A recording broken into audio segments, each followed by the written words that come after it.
საღამოშვიდობის 16 ფებრუარს BMG TV-ზე საქმის კურსის ეთერში ვაჯამებთ ამბებს ბიზნესზე და ეკონომიკაზე. მე ანა ლაპიაშვილი ვარ და სამუშაო დღეს ბოლოს მნიშვნელოვან საქმიან ამბებს გიზიარებთ BMG-ს გუნდის წევრებთან ერთად.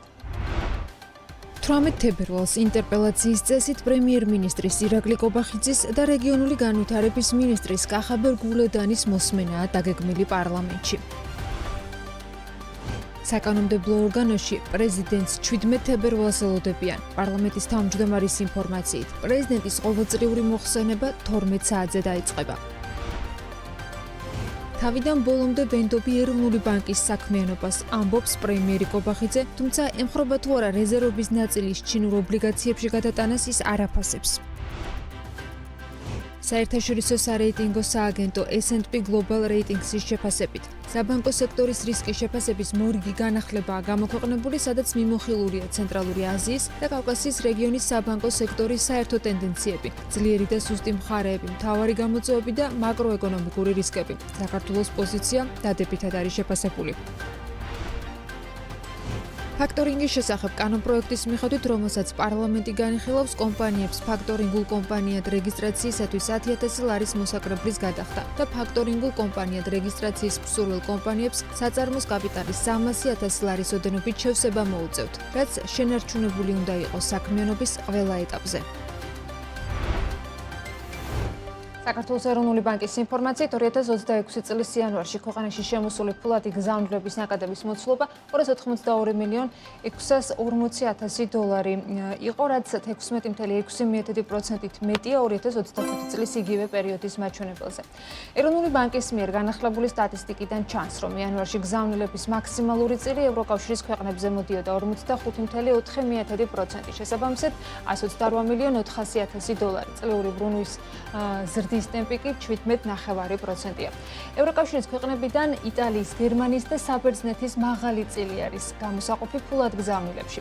შტატებიდან და ისრაელიდან ფულადი გზავნილების ზრდის ტრენდი კვლავ გრძელდება. იანვარში შტატებიდან 10%-იანი ზრდა იყო, ისრაელიდან 15,7%-იანი ზრდა დაფიქსირდა. მოცულობამ შესაბამისად 52 და 24,700,000 დოლარი შეადგინა. 2026 წლის იანვარში საქართველოსთან საზღვარგარეთ 31,200,000 დოლარია გადაგზავნილი. 2025 წლის იანვრის ანალოგიურ მაჩვენებელთან შედარებით ეს 10,2%-ით მეტია. პარლამენტმა პირველი მოსმენით განიხილა ფაქტორინგის შესახებ ახალი კანონპროექტი, რომელიც მცირე და საშუალო ბიზნესებისთვის ალტერნატიული დაფინანსების წყაროს გაჩენას ისახავს მიზნად. რეფორმა, რომელზეც მთავრობა ეროვნულ ბანკთან და მსოფლიო ბანკთან ერთად მუშაობდა, 15 სხვადასხვა კანონში ცვლილებას ითვალისწინებს. მთავრობაში ამბობენ, რომ რეფორმის მთავარი მიზანი დებიტორული დავალიანებების მართვის გაუმჯობესება. პარლამენტში კანონპროექტის განხილვისას ითქვა ისიც, რომ ამ გზით ბიზნესისათვის საბრუნავი კაპიტალი გაიაფთება, რაც საბოლოოდ პროდუქტის ფასებზე უნდა აისახოს. რას ითვალისწინებს და რას შეცვლის ახალი კანონმდებლობა, ეკა გაზდელიანის სიუჟეტში გიყვებით. ფაქტორინგის კანონმდებლობა დღის წესრიგში დაბრუნდა. ფაქტორინგის შესახებ ახალი კანონპროექტი მცირე და საშუალო ბიზნესისთვის ალტერნატიული დაფინანსების წყაროს გაჩენას ისახავს მიზნად. მთავრობა ფიქრობს, რომ ამ გზით ბიზნესისთვის საბრუნავი კაპიტალი გაიაფთება. ეკონომიკის სამინისტროს განმარტებით დღეისათვის ბაზარზე არსებული პრაქტიკა, როდესაც მომწოდებლებს პროდუქციის ჩაბარების შემდეგ საფასურის მიღება დაგვიანებით უხდებოდაც, საბრუნავი კაპიტალის დეფიციტს იწვევს. ფაქტორინგი კი კომპანიებს საშუალებას მისცემს, ეს დაგვიანებული ინვოისები ფაქტორინგულ კომპანიებზე გარკვეული ფასდათმობით გაყიდონ და თანხა მყისიერად მიიღონ. შედეგად ეკონომიკის სამინისტროში მიაჩნიათ, რომ ეს იქნება ალტერნატიული და მნიშვნელოვანი ფინანსური ინსტრუმენტი, რომელიც ხელს შეუწყობს მცირე და საშუალო ბიზნესის ლიკვიდობას. მიზანია, რომ კიდევ ერთი ალტერნატიული და ძალიან მნიშვნელოვანი და საინტერესო ფინანსური ინსტრუმენტი გაჩნდეს ქართულ რეალობაში. დღევანდელი მდგომარეობით ფაქტორინგის მსგავსი მომსახურების გაწევა ხდება მხოლოდ კომერციულ ბანკებში და საბანკო ინსტიტუტებში, თუმცა უნდა აღინიშნოს, რომ აღნიშნული მომსახურება ხელმისაწვდომია მხოლოდ მსხვილი კომპანიებისათვის და მათ შორის მცირე და საშუალო ბიზნესი აღნიშნულ ფინანსურ ინსტრუმენტებზე წლომას არის მოკლებული. შესაბამისად კანონპროექტის ერთ-ერთი, ასე ვთქვათ, ძირითადი ფუნდამენტური საკითხი არის ის, რომ იქმნება კანონის მიხედვით ფაქტორინგული კომპანიები, რომლებიც სწორედ ამ მომსახურების მიწოდებას განახორციელებენ ბაზარზე. რეფორმის ფარგლებში ორი მექანიზმი შეიქმნება. ფაქტორინგის რეესტრი, საჯარო რეესტრის ბაზაზე შექმნილი სავალდებულო ელექტრონული ბაზა, სადაც ყველა ტრანზაქცია დარეგისტრირდება და ელექტრონული პლატფორმა, სივრცე, სადაც ინვოისებით ვაჭრობა წარიმართება, რამაც პროცესი გამჭვირვალე უნდა გახადოს. სახელმწიფო სურს, რომ ბაზარზე დამოუკიდებელი ფაქტორინგული კომპანიები გაჩნდნენ, რომლებიც ბანკებთან კონკურენციაში მომხმარებელს უფრო საინტერესო პირობებს შესთავაზებენ. ასეთი კომპანიებისთვის დაწესდა მინიმალური კაპიტალის მოთხოვნა 300,000 ლარის ოდენობით და ეროვნულ ბანკში სავალდებულო რეგისტრაცია. რამოდენიმე ტექნიკური და ინფრასტრუქტურული საკითხია კანონით გაწერილი, უმთავრესი არის რეესტრი, იმისათვის რომ ფაქტორინგულმა ეკოსისტემამ გამართულად იმუშაოს, კანონით გათვალისწინებულია, რომ იუსტიციის სამინისტროს საჯარო რეესტრის შემადგენელი ნაწილი იქნება რეესტრი, ეს იქნება სავალდებულოდ ასე ვთქვათ ინსტრუმენტი, სადაც ყველა ფაქტორინგული ტრანზაქცია უნდა დარეგისტრირდეს. დისტრიბუტორთა ბიზნეს ასოციაცია პარლამენტში წარდგენილ ფაქტორინგის შესახებ კანონპროექტს სექტორისთვის გარდამტეხ ნაბიჯად აფასებს. ასოციაციაში მიაჩნიათ, რომ ახალი რეგულაციები მნიშვნელოვნად გააუმჯობესებს დისტრიბუტორებისა და ადგილობრივი მწარმოებლების ლიკვიდობას და იმ ბარიერებს მოხსნის, რაც წლების განმავლობაში ბიზნესის განვითარებას აფერხებდა. ასოციაციის ხელმძღვანელის ლაშა რეჟამაძის განმარტებით, დღემდე არსებული პრაქტიკით ფაქტორინგული მომსახურებით სარგებლობისთვის აუცილებელი იყო მოვალის, მსხვილი სავაჭრო ქსელის თანხმობა, რაც ხშირად დიდ ბარიერს წარმოადგენდა, თუმცა ცვლილებების შესაძლებლობას იძლევა ბიზნეს ამ სერვისით მოვალის თანხმობის გარეშე ისარგებლოს, რაც დისტრიბუტორებს საბრუნავი საშუალებების უფრო სწრაფი მობილიზების საშუალებას მისცემთ. ეს კი შესაძლოა დადებითად აისახოს პროდუქციის საბოლოო ღირებულებაზეც. დღემდე არსებული პრაქტიკიდან გამომდინარე აღნიშნული სარგებლობის შესაძლებლობა შეზღუდული იყო ამ შემთხვევაში კრედიტორი მოვალის თანხმობას საჭიროებდა და ის რედაქცია რა რედაქციითაც დღეს არის წარდგენილი საქართველოს პარლამენტში უკვე იძლევა იმის შესაძლებლობას რომ რეალურად მოვალის თანხმობის გარეშე ისარგებლოს აღნიშნული სერვისით და ფაქტორინგის მეშვეობით მოახდინოს საბრუნავი საშუალებების მობილიზება და ამაში გადაიხადოს გარკვეული პროცენტული და ვფიქრობთ, რომ ეს კიდევ უფრო გააჯანსაღებს საცალო ვაჭრობის ქსელურ ობიექტებთან ურთიერთობას, რომელთან ურთიერთობის ფარგლებშიც არსებობდა გარკვეული წინააღმდეგობები, სადაც სადისტრიბუციო კომპანიას და ადგილობრივ მწარმოებელს არ შეეძლო მათი თანხმობის გარეშე ესარგებლა და მიემართა კომერციული ბანკისთვის. ეს საბრუნავ საშუალებებზე დადებითად მოქმედებს და საბოლოოდ იმ ხარჯის გაწევაც უწევს ადგილობრივ მწარმოებელ თუ სადისტრიბუციო კომპანიას და თავის დადებით როლს შეიძლება ვთქვათ, რომ ერთმნიშვნელოვნად რაღაცა არსებითად ვერ გადაწყვეტს, მაგრამ რა თქმა უნდა დადებით როლს ითამაშებს. თუკი სადისტრიბუციო სექტორი ცვლილებებს საბრუნავი საშუალებების მობილიზების საუკეთესო გზად მიიჩნევს, რიტეილ სექტორისთვის ეს გარკვეულწილად რისკად მიიჩნევა. რიტეილ ასოციაცია მოსალოდნელ საფრთხეებსა და ბიუროკრატიულ სირთულეებზე მიუთითებს. ასოციაციის განმარტებით კანონპროექტის ყველაზე კრიტიკული ნაწილი სწორედ ისაა, რაც მოვალის დასტურის გარეშე თანხის ჩამოჭრის შესაძლებლობას იძლევა. რიტეილ სექტორში განმარტავენ, რომ თუ ფაქტორინგული კომპანია ან ბანკი ავტომატურად გადამოწმების გარეშე ჩამოჭრის თანხას, ეს უამრავ სასამართლო დავას გამოიწვევს და სასამართლო სისტემას კიდევ უფრო გადატვირთავს. ყველაზე კრიტიკული ნაწილი, რომელიც მტკივნეულად შეეხება ჩვენ სექტორს, არის თანხის უაქცეპტოდ ჩამოჭრის შესაძლებლობა ფაქტორისთვის. რაც ჩვენ არაერთხელ ავხსენით და დეტალურად გავშიფრეთ სქემა, თვითონ კანონპროექტში როგორც არის განმარტებული, რომ დოკუმენტი, თქვათ, ანგარიშ ფაქტურა, ინვოისი, რომლის საფუძველზეც ფაქტორი დაეყრდნობა კრედიტორის მოთხოვნას, ყოველთვის არ არის ვალიდური. ხშირ შემთხვევებში ხდება, თუნდაც რომ დადასტურებული იყოს ანგარიშ ფაქტურა, მისი დაკორექტირება რაღაც ეტაპზე. სხვადასხვა კომერციული შეთანხმებები აქვთ, როგორც რიტეილს, ისე ვთქვათ, მათ კონტრაქტორებს. შესაძლებელია იყოს ურთიერთგაქვთვის შესაძლებლობა, იყოს სხვადასხვა აქციები, იყოს კონსიგნაციაზე, იყოს რეალიზაციაზე, მოკლედ უამრავი სხვადასხვა პირობაა, რომელიც აი ეს ერთმნიშვნელოვნად, როდესაც ფაქტორს აძლევს, ფაქტორს აძლევს შესაძლებლობას რო აქცეპტო ჩამოჭრას თანხა, ამან შეიძლება ძალიან ბევრი პრობლემა შექმნას. თუნდაც ის, რომ გამოიწვიოს უკონტროლო დავები, სასამართლო დავები მხარეებს შორის, რომელიც წლობით იწელება და ისედაც დატვირთულ სასამართლო სისტემას და ალბათ შესაძლებლობა თვითონ მოვალესაც და კრედიტორსაც გაურთულებს ამ სახელშეკრულებო პირობებს და გადმოიწვევს ზედმეტ არავალიდურ ხარჯებს, არარელევანტურ ხარჯებს და რასაკვირველია დაკარგულ დროს. ფაქტორინგული კომპანიები ვალდებულნი იქნებიან დარეგისტრირდნენ და საქართველოს ეროვნული ბანკის მიერ დადგენილ წესებს დაექვემდებარონ. კომპანიებს ფაქტორინგულ კომპანიად რეგისტრაციისთვის 10,000 ლარიანი მოსაკრებლის გადახდა და კაპიტალის 300,000 ლარით შევსება მოუწევთ. კანონპროექტი პარლამენტში ჯერჯერობით პირველი მოსმენით განიხილეს. საერთაშორისო სარეიტინგო სააგენტო S&P Global Ratings-ის განახლებული მონაცემებით ეკონომიკისა და საბანკო სექტორის რისკების საერთო შეფასების თანახმად საქართველოს ქვეყნების მე-7 ჯგუფში ხვდება, რაც ყაზახეთთან ერთად საუკეთესო არის რეგიონში. სარეიტინგო კომპანია მაღალ შეფასებას აძლევს ასევე ინსტიტუციურ ჩარჩოს საქართველოში და აღნიშნავს, რომ საბანკო სექტორის რეგულირება და ზედამხედველობა მოწინავეა რეგიონის მასშტაბით. პუბლიკაციის თანახმად პორტფელში IFRS Stage 3-ის ესხების წილის მხრივ ქართული ბანკების აქტივების ხარისხი რეგიონში საუკეთესოდ არის შეფასებული და საკრედიტო რისკის ხარჯიც მინიმალურია. სარეიტინგო სააგენტო S&P მოელის, რომ საქართველოს ევროდირექტივასთან კიდევ უფრო დაახლოვებს ბანკების რეზოლუციის ჩარჩოს, რომელიც არსებითად ევროკავშირში მოქმედ დირექტივას ეფუძნება.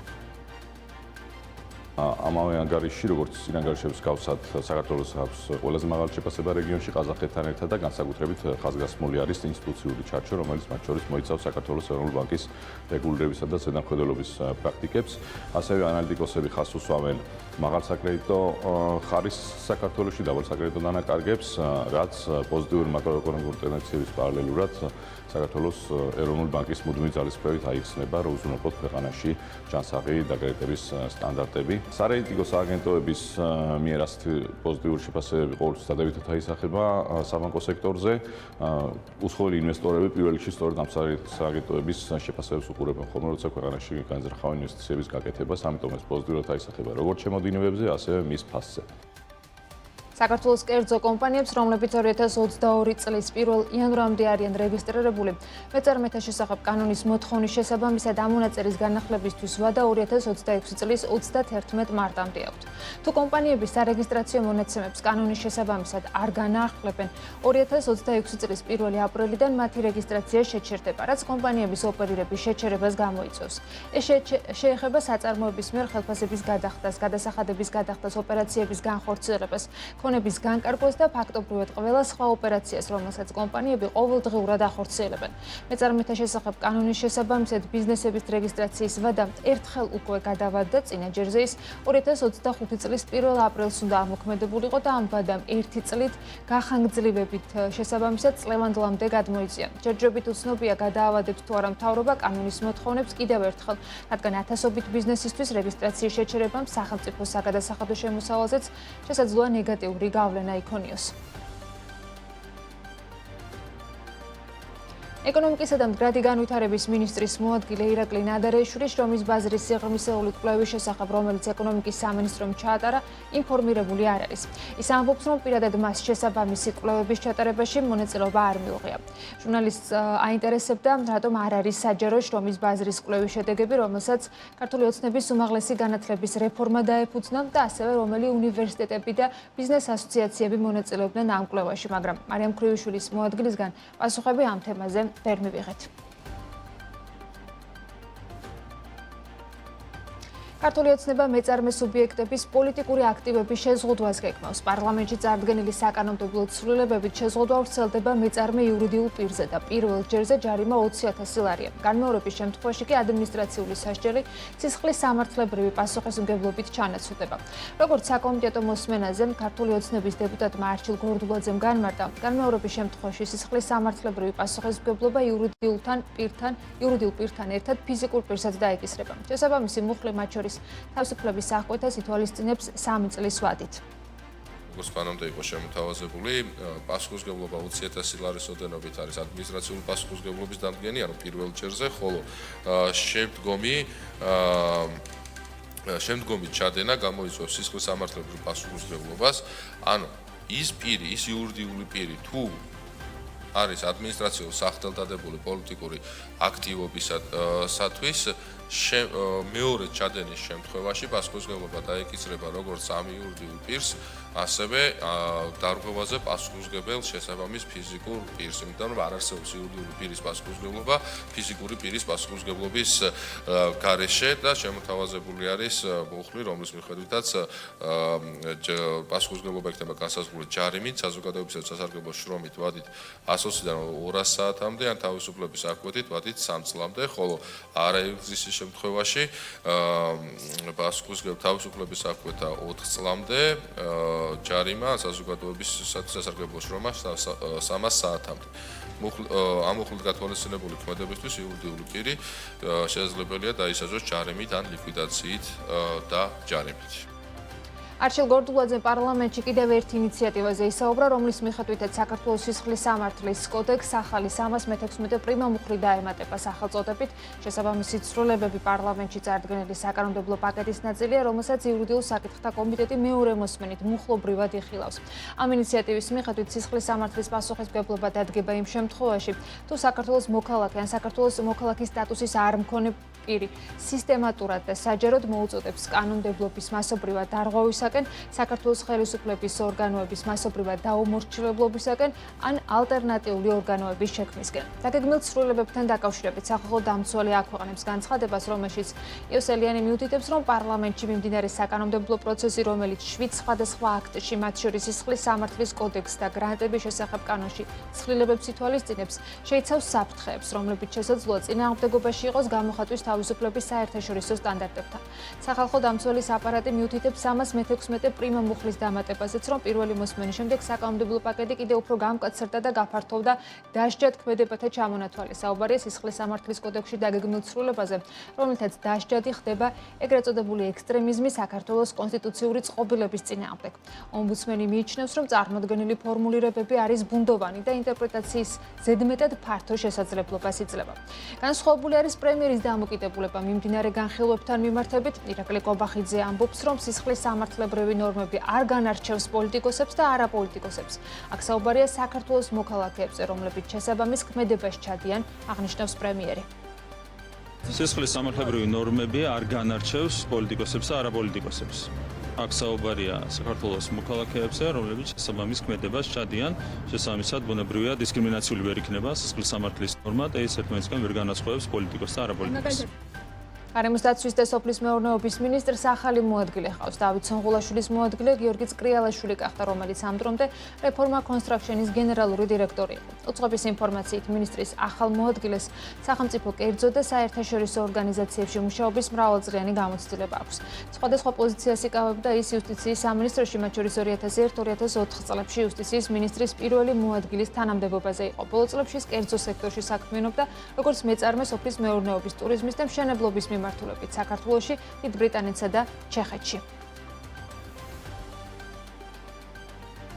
საკანონმდებლო ორგანოში 17 თებერვალს საქართველოს პრეზიდენტს მიხეილ ყაველაშვილს ყოველწლიური მოხსენება აქვს. დაგეგმილი პარლამენტის თავმჯდომარის ინფორმაციით, ყაველაშვილის გამოსვლა 12 საათიდან დაიწყება. მიმდინარე კვირაში ასევე პარლამენტში მთავრობის თავმჯდომარეს და რეგიონული განვითარების მინისტრსაც ელოდებიან. 18 თებერვალს უკვე პრემიერის და მინისტრის მოსმენა ინტერპელაციის წესით მოხდება. პაპუაშვილის ინფორმაციით 4 შაბათს შეკითხვებს ჯერ პრემიერ-მინისტრი ირაკლი კობახიძე უპასპიძლებს. ფრაქცია ქართულმა ოცნება მას შეკითხვით მიგრაციის საკითხებთან დაკავშირებით მიმართა. ამის შემდეგ უკვე რეგიონული განვითარების მინისტრის გახაბე გუგლედანის ინტერპელაციაა დაგეგმილი, რომელსაც შეკითხვით ფრაქციამ საქართველოსთვის მიმართა. პარლამენტის ბიურომ ახალი საკანონმდებლო ინიციატივა დღესვე სააქციო საზოგადოების საქართველოს განვითარების ფონდის შესახებ საქართველოს კანონის ძალადაკარგულად გამოცხადების თაობაზე განსახილველად ეკონომიკური პოლიტიკის კომიტეტს გადასცა. 2025 წელს საქართველოში მსხვილფეხა რქოსანი პირუტყვის სულადობა 10 წლიან მინიმუმზე იყო. გასულ წელს მაჩვენებელმა 760,600 სული შეადგინა. ეს წლიურად 6,3%-ით კლებაა. შემცირებულია რძის წარმოება. საქსტატის 2025 წლის მეცხოველეობის შესახებ მონაცემების მიხედვით, გასულ წელს რძის წარმოების წლიური მაჩვენებელი 545,700,000 ლიტრით განისაზღვრა, რაც 5%-იანი კლებაა წლიურ ჭრილში. საქართველოს კერძო კომპანიებმა, რომლებიც 2022 წლის 1 იანვრამდე არიან რეგისტრირებული, 31 მარტამდე რეგისტრაცია უნდა განაახლონ. წინააღმდეგ შემთხვევაში 1 აპრილიდან მათი რეგისტრაცია შეჩერდება. 2025 წელს ტელე და რადიო მაუწყებლობის ჯამური კომერციული სარეკლამო შემოსავალი 37%-ით არის გაზრდილი და 106,800,000 ლარი შეადგინა. მხოლოდ ტელევიზიების შემთხვევაში კომერციული სარეკლამო შემოსავლებიდან მიღებული თანხა 43%-ით გაიზარდა და 99,200,000 ლარს გაუტოლდა. თბილისში ტრამვაის ხაზის პროექტირება მშენებლობის პარამეტრები დაკორექტირდა და ახალი ტენდერი გამოცხადდა. ტენდერში წინადადებების წარდგენის ვადა 31 მარტს დასრულდება. გარემოს დაცვის და სოფლის მეურნეობის მინისტრს ახალი მოადგილე ჰყავს. დავით სონღულაშვილმა თანამშრომლებს გიორგი წვრიალაშვილი წარუდგინა. გარემოს დაცვის და სოფლის მეურნეობის მინისტრის მოადგილე აპოლონ კაკაბაძემ თანამდებობა 2025 წლის დეკემბერში დატოვა. სოფლის მეურნეობის კომიტეტმა ვაზის და ღვინის შესახებ კანონში ცვლილებები პირველი მოსმენით განიხილა, რომლის მიხედვითაც ზურაბ ეზუკბაიას ინფორმაციით კანონს ემატება ქვეპუნქტი, რომლითაც განისაზღვრება ვენახის გაშენებაზე თანხმობის ცნება და განიმარტება შემდეგნაირად საჯარო სამართლის იურიდიული პირის ღვინის ეროვნული სააგენტოს მიერ გაცემული დოკუმენტი კი, რომელიც ფიზიკურ ან იურიდიულ პირს აძლევს უფლებას გააშენოს სამეწარმეო ვენახი. თანხმობა ხელს შეუწყობს მევენახეების მიერ სერტიფიცირებული ვაზის ჯიშების გამოყენებას, რათა თავიდან იყოს არიდებული საქმიანობის პროცესში შესაძლო ზიანი და დამატებითი დანახარჯები. აღნიშნული უზრუნველყოფს, რომ ქართული ღვინის პროდუქციის სტანდარტი სათანადო დონეზე დავიცვათ, ამბობს ეზუკბაია. ცვლილებების მიხედვით ახლებურად ყალიბდება ეტიკეტის ცნება და როგორც პარლამენტში განმარტეს, კანონი მხოლოდ სამეწარმეო სეგმენტს შეეხება. სოფლის მეურნეობის კომიტეტის თავმჯდომარის გელა სამხარაულის განცხადებით, მსოფლიოში არსებობს ძლიერი კონკურენცია, ამიტომ მნიშვნელოვანია, რომ საქართველომ გააფართოვოს ღვინის გაყიდვების არეალი.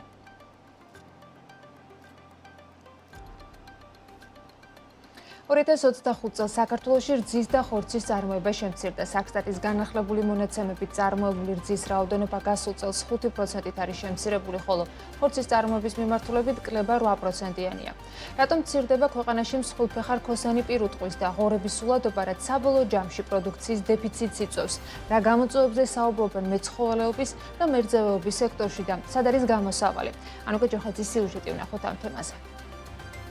2025 წელს საქართველოში რძისა და ხორცის წარმოება შემცირდა, კვერცხის კი გაიზარდა. საქსტატის მონაცემებით მსხვილფეხარ ქოსანი პირუტყვის სულადობამ 760,600 სული შეადგინა, რაც წლიურად 6%-იან კლებას ნიშნავს. აქედან ფურისა და ფურკამეჩის ჯამური რაოდენობა 372,400 იყო, რაც წინა წლის მაჩვენებელს 8%-ით ჩამორჩება. აგროქიზიყის დამფუძნებელი ამბობს, რომ საქართველოდან მნიშვნელოვანი რაოდენობით ახალგაზრდა და მოზარდი საქონელი გადის ექსპორტზე და ასევე მოზარდი საქონლის ადგილზევე დაკლა ხდება, რაც ადგილობრივ ბაზარზე ნედლეულის დეფიციტს ქმნის. ამას კი საბოლოოდ გავლენა აქვს ფასებზეც. ცითად ექსპორტი, რომელიც პატარა საქონელი გადის და ასევე ეს არის მოზარდი საქონლის, თქვათ, ხმორების და ხმოს დაკლა და რეალიზაცია, რაც ქართულ ბაზარზე არის.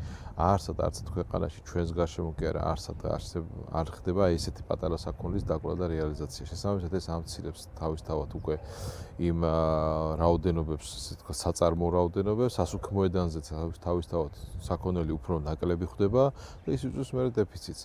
ასევე ჩვენ ვზივართ საქონელის ხორცზე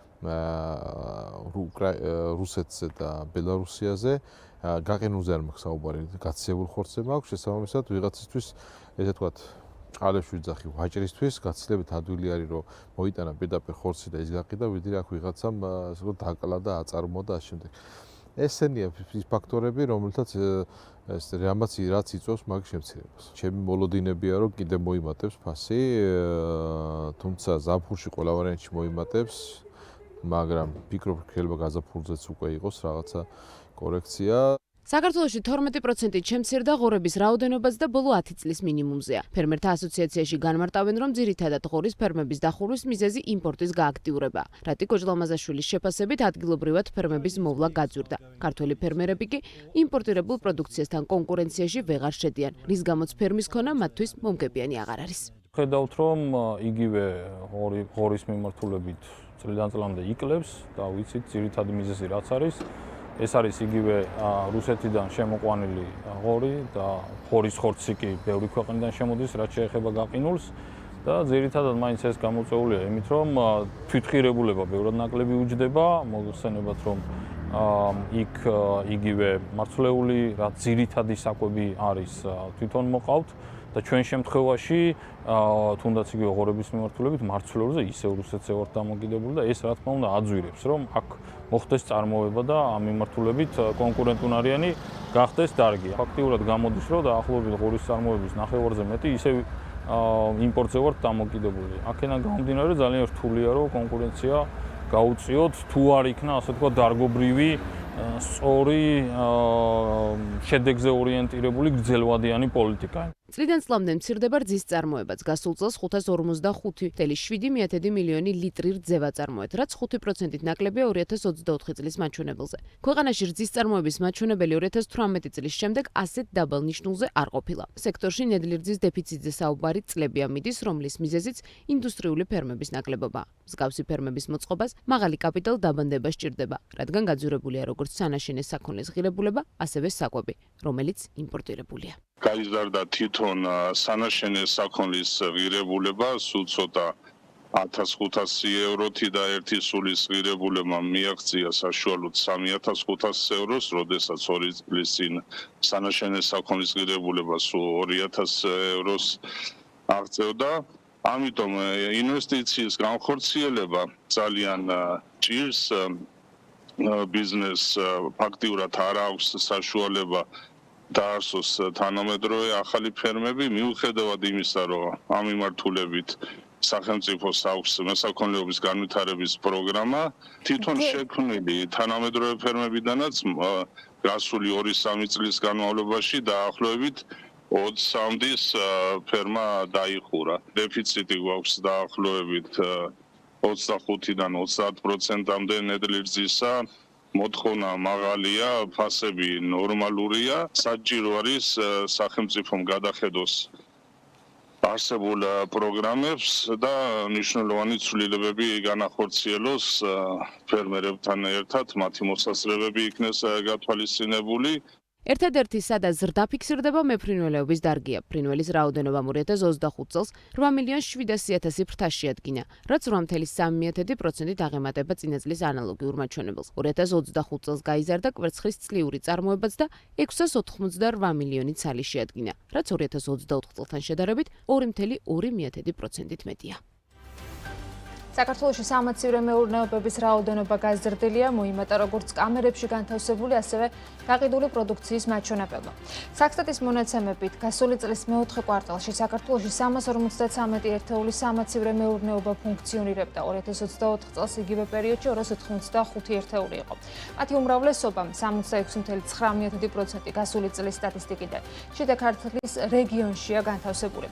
გასული წლის მეოთხე კვარტალში მომსახურება 375 მომხმარებელს გაეწია. წარმოებელთა და გადამყიდველთა რაოდენობამ, რომელთაგანაც შესყიდული არის პროდუქცია შემდგომი რეალიზაციის მიზნით 804 ერთეული შეადგინა, ხოლო სამაცივრეებში დასაქმებულთა საერთო საშუალო რაოდენობა 1742 კაცით განისაზღვრა. 2025 წლის მეოთხე კვარტალის განმავლობაში სამაცივრეებში შენახული იყო 97.200 ტონა პროდუქცია. გასული წლის იგივე პერიოდში 72.800 იყო შენახული. მათ შორის 26.6% 2025 წლის სტატისტიკიდან იყო ქათმის ხორცი, გაყინულის ჩათვლით. 20.9% იყო ხორცი და ხორცის პროდუქტები, ნახევარფაბრიკატების ჩათვლით, ქათმის ხორცის გარდა 15.6% კი თევზეული, 24.1% ხილი და ხილბოსტნეულია, 6.5% რძის პროდუქტები, 6.3% სხვა პროდუქტები. თბილისის მერიის ინფორმაციით 500 ლარიანი მედიკამენტების დაფინანსების პროგრამის ფარგლებში 220.328 მოთხოვნა არის დაფინანსებული.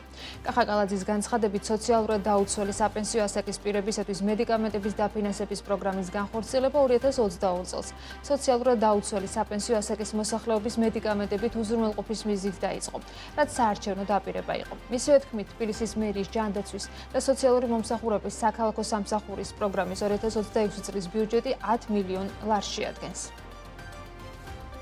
მერიამ 500 ლარიანი მედიკამენტების დაფინანსების პროგრამა, რომელიც 2022 წელს დაიწყო მისი განხორციელება, სოციალურად დაუცველი საპენსიო ასაკის პირებისთვის მედიკამენტების დაფინანსების პროგრამის განხორციელება დავიწყეთ, რაც ჩვენი საარჩევნო დაპირება იყო და რა თქმა უნდა, წელსაც გრძელდება აღნიშნული პროგრამა, რაც გვაძლევს იმის შესაძლებლობას, იმ ოჯახებს, იმ ადამიანებს, ვისაც ყველაზე მეტად ჭირდება ჩვენი თანადგომა, მიიღოს 500 ლარიანი ვაუჩერი. მინდა ასევე მოგაწოდოთ ინფორმაცია, რომ პროგრამის ფარგლებში დღემდე 220.328 მოთხოვნა იქნა დაფინანსებული. პროგრამის ბენეფიციარები სოციალურად დაუცველი ოჯახების მონაცემთა ერთიანი ბაზის მიხედვით თბილისში რეგისტრირებული საპენსიო ასაკის პირები არიან, რომელთა ოჯახების შესაბამის სარეიტინგო ქულა 200,000 არ აღემატება. სოციალურად დაუცველ პენსიონერებზე მედიკამენტები ექიმის დანიშნულებისამებრ გაიცემა მოქალაქე ელექტრონულად გამოწერილ მედიკამენტებს სასურველ აფთიაქში მიიღებს. ტრამვაის ხაზის პროექტირებისა და მშენებლობის შესახებ გამოცხადებული ტენდერი 31 მარტს დასრულდება. ისიც დღევანდელ მთავრობის ხდომაზე კახაკალაძემ განაცხადა და აღნიშნა, რომ სატენდერო დოკუმენტაციაში ტექნიკური პარამეტრების და პროცედურების კორექტირების აუცილებლობა. თბილისის მერიამ კი მეტი უცხოური კვალიფიციური კომპანიის დაინტერესების მიზნით ახალი ტენდერი გამოაცხადა. თბილისის მერის თქმით, ეს ტენდერი გარდა უშუალოდ ხაზის პროექტირებისა და მშენებლობისა მოიცავს შესაბამის ინფრასტრუქტურის დეპოს მოწყობას. ტრამვაის მშენებლობის განხორციელებისთვის გამოიკვეთა ტექნიკური პარამეტრებისა და პროცედურების კორექტირების აუცილებლობა სატენდერო დოკუმენტაციაში. შესაბამისად მიღებულ იქნა გადაწყვეტილება ტენდერის მიმდინარეობის შეწყვეტისა და შესაბამისი ცვლილებით ახალი ტენდერის გამოცხადებისა, რომელიც მიმდინარე წლის 13 თებერვალს აზიის განვითარების ბანკის შესყიდვის ADB-ის წესებით გამოცხადდა, რაც გვაძლევს შესაძლებლობას, რომ ეს კითხვები, რაც იყო ტენდერის მსვლელობის დროს აბსოლუტურად ყველაფერი გათვალისწინებულია და ყველა საერთაშორისო კომპანიას აქვს იმის შესაძლებლობა, რომ მიიღოს აღნიშნულ ტენდერში მონაწილეობა. ტრამვაის ხაზის დანიშნულება იქნება დიდი დიღმის დასახლების მეტროპოლიტენის ხაზთან მიბმა და ამით ქალაქის ცენტრთან სწრაფი დაკავშირება. ტრამვაის ხაზის საორიენტაციო სიგრძედ განისაზღვრა 7,5 კილომეტრი, სადაც განთავსებული იქნება 11 გაჩერება. ავტოიმპორტიერთა ასოციაციაში ამბობენ, რომ 6 წელზე მეტი წლოვანების ავტომობილების იმპორტის აკრძალვის შედეგად ავტოდილერების მინიმუმ 50% იძულებული გახდება ბაზარი დატოვოს. ასოციაციის თავმჯდომარე ლაშა დარბაისელი აღნიშნავს, რომ რეგულაციას გავლენა ექნება რეექსპორტზეც, რის გამოც ამ სფეროში დასაქმებული ადამიანების დიდ ნაწილს ბაზრის დატოვება მოუწევს. ასოციაციაში ამბობენ, რომ ამ შეზღუდვას ავტოპარკის განახლებაზე დადებითი შედეგი ვერ ექნება. მათი ინფორმაციით 6 წელზე ნაკლები ასაკის ავტომობილების საშუალო მინიმალური ფასი $15,000-დან იწყება. ეს კი იმას ნიშნავს, რომ მოსახლეობის დიდ ნაწილს შედარებით ახალი ავტომობილის ყიდვის საშუალება არ ექნება. სექტორზე ესე იგი, რა თქმა უნდა, გავლენა უარყოფითი ექნება. რა ვიცი, ესე ვფიქრობთ, რომ მინიმუმ 50% ავტოიმპორტიორების დატოვებს ბაზარს, ხოლო ანუ ეს მაგას ვიძახთ იწაღასწორეთ, რომ ანუ ეს დაუსაქმებელი ადამიანი, ეს დაკარგული სამსახური, ხო, ანუ ვინც სამსახური დაკარგა ადამიანმა, ანუ სად ვასაქმებთ ამ შემთხვევაში, აი სად მიხოს, ხო, ანუ უარეს შედეგს მივიღებთ. ასევე არა მხოლოდ ავტოიმპორტიორები, ავტოსერვისში დასაქმებული ადამიანები, ვინც შეკეთებას ახდენს ავტომობილების, ვისაც ნაწილები შემოაქვს ხომ 6 წელზე ახალი ავტომობილი ეს ჩათვალეთ რომ $15,000-ზე და მაღლა და მინიმუმ და ანუ მაღლა და მაღლა იწყება რა ანუ ეს არის ზღვარი რა ვიცი და ეხლა ვინმეს თუ აქვს იმის საშუალება რომ ეხლა მოსახლეობას და ჩვენს მოქალაქეს რომ $20,000 გადაიხადოს ავტომობილში და შემდგომ $20,000 რიანი ავტომობილით პირობითად ოჯახი არ ჩინოს ან ასე შემდეგ ხომ რაღაც არ მგონია მე მგონი არარეალურია განბაჟებული ავტომობილი ნაკლებად ძალიან ნაკლებად მოთხოვნადი არის რომ რეექსპორტზე გავიდეს რა ეს ავტომობილები რეექსპორტზე არ გავა ეს ავტომობილები დარჩება საქართველოში უფრო მეტად დაძველდება და უფრო მეტად გაუარესდება როგორც ეკოლოგია ისე ავტოპარკი და ასე შემდეგ ეს იქნება და ეს ანუ გაცილებით უარეს ეკოლოგიას მივიღებთ ავტოიმპორტიორთა ასოციაციაში მთავრობასთან კონკრეტული შეთავაზება არის. თუ როგორ უნდა მოხდეს ქვეყანაში ავტოპარკის განახლება. როგორც ავტოიმპორტიორთა გაერთიანებაში აღნიშნავენ, ქვეყანაში ახალი ავტომობილების შემოყვანის ხელშესაწყობად ხელისუფლებამ რეგულაციების შემოღების ნაცვლად შეღავათები უნდა დააწესოს. ასოციაციაში განმარტავენ, რომ შედარებით დაბალი წლოვანების მანქანების შემოყვანის წახალისებისათვის მსგავსი ტიპის ავტომობილების განბეჟება უნდა გაიარდეს. ასოციაციაში ამბობენ, რომ მთავრობის მიერ დასახელებულ ქვეყანაში არსებული ავტომობილების რაოდენობა 2 მილიონზე მეტი მანქანა რეალობას არ შეესაბამება, რადგან ამ რაოდენობიდან გარკვეული წილი უკვე ამორტიზებული და ჩამოწერილია. ავტოიმპორტიორები 6 წელზე მეტი წლოვანების ავტომობილების იმპორტის აკრძალვასთან დაკავშირებით 21 თებერვალს რუსთავის ავტობაზრობაზე აქციის გამართვას აანონსებენ. არათუ გაუკაცრება, არამედ პირიქით მოქალაქეებს მისცენ იმის საშუალება, რომ მოახდინონ თავისი ძველი ავტომობილის როგორმე გაყიდვა, რომ ახლის ჩანაცვლება მოახდინონ, ავტოპარკი ხომ გვაქვს გასაახლებელი, ამაზე ხომ მაინც ვთანხმდებით ხომ? ხო და მოდი, ანუ განვაახლოთ ავტოპარკი, როგორ იცით? პირობითად მაგალითისთვის ვიძახი ამას, მართლა მაგალითისთვის ვიძახი, გამბაჟება რაღაც პერიოდი 2 წელი იქნება, 3 წელი იქნება, გავაიაფოთ პირობითად მაგალითისთვის ვთქვათ 2020 წლის ზევით ავტომობილების გამბაჟება, რომ ძალიან გაიაფდეს, მხოლოდ და მხოლოდ რამდენიმე წლით. ამ შემთხვევაში ავტომფლობელს საშუალება ექნება იმისა, რომ თავის ძველი ავტომობილი გაყიდოს, რომ ჩაანაცვლოსახლით. რადგანაც ავტომობილის შეძენა საქართველოს მოქალაქისთვის არ არის მხოლოდ კონკრეტულ ავტომობილისთვის ესე მივიდეთ და მე ავტომობილის ყიდვა მინდა, პირობითად მაგალითისთვის ვიძახი $10,000 და $10,000 გადავიხდი და ეს ავტომობილი ასე ვთქვათ, იქნება ჩემი. ანუ ეხლა ნახეთ როგორ არის. ამ ჯერ ეს ავტომობილი უნდა შეიძინონ აუქციონზე, შემდგომ ამას ემატება ტრანსპორტირების ხარჯი, პორტის ხარჯი, შემდგომ ამ ავტომობილის ასევე რა თქმა უნდა ემატება გამბაჟების ღირებულებაც ხო აქციზი რაც გვაქვს ხო და ანუ შევაშველოთ ხელი ყველა ამაზე ვთანხმდებით აი თითოეული საქართველოს მოქალაქე რომ ჰაერის საშენ მდგომარეობაში არის მაგრამ ესე ანუ აკრძალვებით არ გამოსწორდება მუნიციპალური განვითარების ფონდმა მესტიასა და ცაგერში ტექნიკური საფეხბურთო ცენტრების და სტადიონების მშენებლობისთვის ტენდერი გამოაცხადა. პროექტის ღირებულება 14,800,000 ლარია. პროექტების ფარგლებში უნდა მოეწყოს საფეხბურთო მოედნები, 300 მაყურებელზე გათვლილი ტრიბუნები, გასახდელების სველი წერტილები და სხვა დაკავშირებული ობიექტები. სატენდერო დოკუმენტაციით მესტიაში ახალი სტადიონი აეროპორტის ასაფრენი ბილიკის მომიჯნავად 14,458 კვადრატული მეტრის მიწის ნაკვეთზე მოეწყობა. ცაგერში კი აღმაშენებლის 71-ში არსებულ სახელმწიფო საკუთრებაში არსებულ 14,887 კვადრატული მეტრის მიწის ნაკვეთზე განთავსდება. სამუშაოების საერთო ვადა 12 თვით განისაზღვრება. კომპანიებს ტენდერში წინადადებების წარდგენა 9 მარტამდე შეეძლებათ. ინფრასტრუქტურის სამინისტროს მუნიციპალური განვითარების ფონდი ქვეყნის მასშტაბით 50-ზე მეტი ტექნიკური ცენტრის და ხელოვნურ საფარიანი სტადიონის აშენებას გეგმავს. კომუნიკაციების კომისიის ინფორმაციით 2025 წელს ტელე და რადიო მაუწყებლობის ჯამური კომერციული სარეკლამო შემოსავალი წინა წლის იმავე პერიოდთან შედარებით 37%-ით არის გაზრდილი და 106,800,000 ლარი შეადგინა. მხოლოდ ტელევიზიების შემთხვევაში კომერციული სარეკლამო შემოსავლიდან მიღებული თანხა 53%-ით გაიზარდა და 99,200,000 გაუტოლდა. ტელევიზიებისათვის გასულ წელს მიღებული სარეკლამო შემოსავლების ძირითადი 82%-იანი წილი პირდაპირ რეკლამამ დააგენერირა, რაც თითქმის 82 მილიონია. 11% პროდუქტის განთავსებიდან მიღებული შემოსავალი იყო, რაც 10,600,000 ლარია, ხოლო 7% იყო სპონსორობა, რაც ჯამში 6,800,000 ლარს შეადგენდა. რადიო მაუწყებლობის შემთხვევაში 2025 წელს მიღებული სარეკლამო შემოსავალი 9%-ით 7,600,000 ლარამდე შემცირდა. რაც შეეხება 2025 წლის მხოლოდ მეოთხე კვარტალს, ამ პერიოდში ტელე და რადიო მაუწყებლობის ჯამური კომერციული სარეკლამო შემოსავალი წინა წლის იმავე პერიოდთან შედარებით 72%-ით გაიზარდა და 41,400,000 ლარი შეადგინა. ხოლო ტელევიზიების შემთხვევაში მეოთხე კვარტალში მიღებული კომერციული სარეკლამო შემოსავალი 82,9%-ით გაიზარდა და 39,200,000 ლარს გაუტოლდა. განრიდებული 585 არასრულწლოვანიდან 110-მა დანაშაული განმეორებით ჩაიდინა. ამის შესახებ სახელმწიფო აუდიტის სამსახურის მიერ მომზადებულ დასკვნაშია საუბარი, რომელიც განრიდება მედიაციის პროგრამას შეეხება. საავტომობილო გზების დეპარტამენტის ინფორმაციით, კალა-უშგულის მონაკვეთზე ტრანსპორტის მოძრაობა ცალმხრივად აღდგენილია. უწყების განმარტების შეზღუდვების მიზეზი ამ მონაკვეთზე ქვის ცვენა და ზვავ საშიშროება იყო.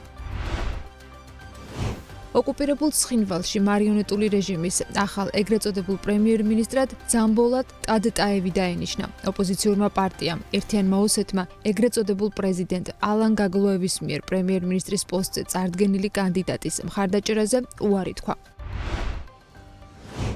სურსათის ეროვნული სააგენტოს ინფორმაციით, ბოლნიში, ბაღდადსა და სენაკში რძის არარეგისტრირებულ გადამუშავებლებს წარმოება შეუჩერდათ. გამოვლენილი დარღვევების გამო ბიზნეს ოპერატორები დაჯარიმდნენ და შეუსაბამობების აღმოფხვრამდე საწარმოო პროცესი შეუჩერდათ.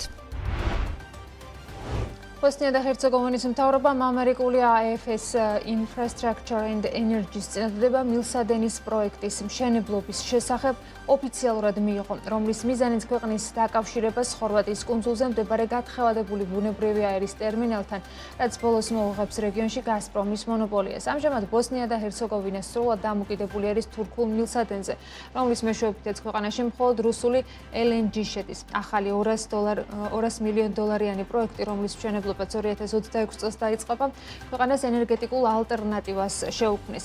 ამერიკული მხარე მხოლოდ მილსადენით არ შემოიფარგლება, რადგან გეგმა მოიცავს ასევე გაზზე მომუშავე ელექტროსადგურის მშენებლობასაც, არსებული მილსადენის გაფართოებას და სარაევოსა და მოსტარის აეროპორტების მოდერნიზებას.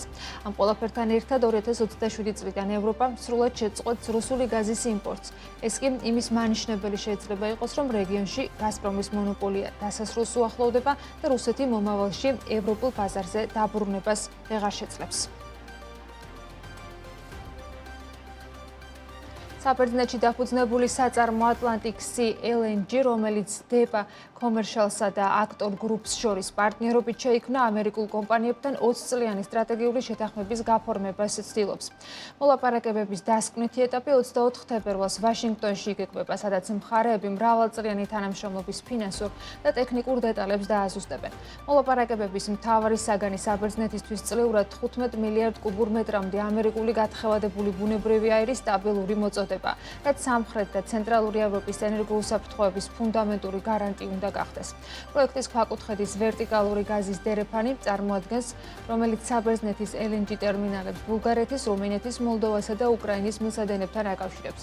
კომპანიის ხელმძღვანელობა მიიჩნევს, რომ გრძელვადიანი კონტრაქტების გარეშე ევროპა 2030 წლის შემდეგ შეიძლება მიწოდების დეფიციტის და ფასების უკონტროლო ზრდის წინაშე აღმოჩნდეს.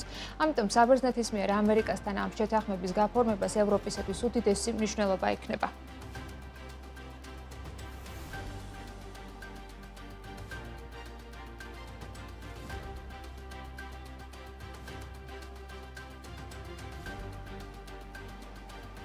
სოფლიო ბირჟებზე უნცია ოქროს ფასი ისევ გაიზარდა. ოქროს ღირებულება $5,000 გადასცდა, ვერცხლის ფასი კი $76 და 84 ცენტია. ოქროს ფასის ზრდის ფონზე სხვადასხვა ქვეყნის ცენტრალურმა ბანკებმა ოქროს შეზღუდვის შეიძლება ითქვას, რომ უპრეცედენტო ზრდა აჩვენეს, თუმცა მსოფლიო ოქროს საბჭოს მონაცემები აჩვენებს, რომ მიუხედავად საერთო ტენდენციისა, ქვეყნების მიდგომები კარდინალურად განსხვავდება. სახელმწიფოთა ნაწილი მარაგებს აგრესიულად, ზრდის ნაწილი კი ლიკვიდობის მოსაპოვებლად არსებულ რეზერვებს ამცირებს. რომელმა ქვეყნებმა შეძლეს და მეორე მხრივ, რომელმა ქვეყნებმა იყიდეს ყველაზე მეტი ოქრო 2020 წლიდან 2025 წლამდე პერიოდში. მარიამ იზორიას სიუჟეტი ვნახოთ. 2020 წლიდან მსოფლიო ეკონომიკა ოქროს ფასის უპრეცედენტო ზრდის მომსწრე გახდა. 2020-დან დღემდე ოქროს ფასმა დაახლოებით 200%-იანი ზრდა დააფიქსირა. ამ ფონზე ცენტრალურმა ბანკებმა უახლეს ისტორიაში ოქროს შეზღუდვის ერთ-ერთი უდიდესი ტალღა დაიწყეს. მზარდი გეოპოლიტიკური დაძაბულობის, სავალუტო მერყეობისა და დოლარზე დამოკიდებულების შემცირების მცდელობის ფონზე ოქრო ბევრი ქვეყნისთვის მხოლოდ ფინანსური ჰეჯირების ინსტრუმენტი კი არა, სტრატეგიული უსაფრთხოების გარანტიც გახდა. მსოფლიო ოქროს საბჭოს მონაცემები ცხადყოფს, რომ მიუხედავად საერთო ტენდენციისა, ქვეყნების მიდგომები რადიკალურად განსხვავდება. სახელმწიფოთა ნაწილი მარაგებს აგრესიულად ზრდის, ნაწილი კი ლიკვიდურობის მოსაპოვებლად არსებულ რეზერვებს ამცირებს. ოქროს უმსხვილეს მყიდველთა შორის ჩინეთია, რომელმაც ბოლო 5 წელიწადში საკუთარ რეზერვს 357 ტონა ოქრო შემატა. პეკინის ეს ნაბიჯი სრულად ჯდება მის გრძელვადიან სტრატეგიაში, რაც დასავლურ ფინანსურ სისტემებზე დამოკიდებულების შემცირებასა და რეზერვების დივერსიფიკაციას გულისხმობს. ჩინეთს მცირედით ჩამორჩება პოლონეთი, რომელმაც მონეტარული უსაფრთხოების განმტკიცების მიზნით 314 ტონაზე მეტი ოქრო შეიძინა. შეწყიტობის რეიტინგში ასევე ლიდერობენ თურქეთი და ინდოეთი, სადაც ოქრო ინფლაციისა და ადგილობრივი ვალუტის გაუფასურებისგან თავდაცვის საუკეთესო საშუალებად მიიჩნევა. თურქეთს ბოლო 5 წელიწადში ჯამში თითქმის 252 ტონა ოქრო აქვს ნაყიდ. ინდოეთის მაჩვენებელი 245 ტონაა. საინტერესოა განვითარებადი ბაზრების აქტივობაც. ბრაზილიამ, აზერბაიჯანმა, ტაილანდმა და სინგაპურმა მნიშვნელოვნად გაზარდეს თავიანთი წილი ძვირფასი ლითონების შესყიდვებში, რაც მიანიშნებს იმაზე, რომ ოქრო კვლავ რჩება გლობალური ეკონომიკური გაურკვევლობის პერიოდში სტაბილურობის მთავარ ღერძად. სრულად საპირისპირო სურათია იმ ქვეყნების შემთხვევაში, რომლებმაც ოქროს რეზერვების შემცირება გადაწყვიტეს. მიუხედავად იმისა, რომ მსოფლიო მასშტაბით ოქროს შესყიდვის ტენდენცია ჭარბობს, რეზერვების შემცირება ყოველთვის არ მიანიშნებს ამ აქტივის მიმართ ნდობის დაკარგვაზე. ხშირ შემთხვევაში ეს არის პრაგმატული და სტრატეგიული ნაბიჯი, რომელიც კონკრეტული ქვეყნის წინაშე არსებული ეკონომიკური გამოწვევებით არის განპირობებული. ერთ-ერთი უმთავრესი მიზეზი შიდა ლიკვიდურობის საჭიროება და ეროვნული ვალუტის სტაბილიზაცია. მაგალითად, ისეთი ქვეყნები, როგორიც არის ფილიპინები ან ყაზახეთი, ხშირად ყიდიან ოქროს მარაგების ნაწილს, რათა მიიღონ უცხოური ვალუტა, რაც მათ ბაზარზე ინტერვენციებისა და საკუთარი ვალუტის კურსის გამყარებისთვის სჭირდებათ. ამასთან ეკონომიკური კრიზისის ან მაღალი საგარეო ვალის მქონე სახელმწიფოებისთვის, როგორიც არის შრი-ლანკა, ოქრო ერთგვარ უსაფრთხოების ბალიშს წარმოადგენს, რომლის რეალიზაციაც კრიტიკულ მომენტში გადახდის უნარიანობის თავიდან აცილების საშუალებას იძლევა. სარეზერვო პოლიტიკის კიდევ ერთი მნიშვნელოვანი ასპექტია პორტფელის აქტიური rebalansირება, რაც განსაკუთრებით აქტუალური გახდა ოქროს ფასის მკვეთრი ზრდის ფონზე. ქვეყნებს შორის, სადაც ბოლო 5 წელიწადში ყველაზე მეტი ოქრო გაყიდეს, ფილიპინები ლიდერობს, რომელმაც 65 ტონაზე მეტი ოქრო გაყიდა. მას მოყვება ყაზახეთი და შრი-ლანკა. ამ ქვეყნების შემთხვევაში ოქროს მარაგების კლება ხშირად შიდა ეკონომიკური სტრესით და ლიკვიდურობის საჭიროებით არის განპირობებული. ევროპული ქვეყნების ნაწილმა, მათ შორის გერმანიამ და ფინეთმა, მცირედით შეამცირეს თავიანთი წილი, თუმცა მათი ქმედება უფრო რეზერვების დაბალანსებას გავს, ვიდრე სტრატეგიულ უკან დახევას. მონაცემები ადასტურებს, რომ ოქრომ დაიბრუნა თავისი პოზიცია, როგორც მსოფლიო რეზერვების ქვაკუთხედვა. მიუხედავად იმისა, რომ თითოეული ქვეყანა ინდივიდუალურად წყვეტს, როგორ გამოიყენოს ეს აქტივი გაურკვეველი მონეტარული მომავლისთვის მოსამზადებლად.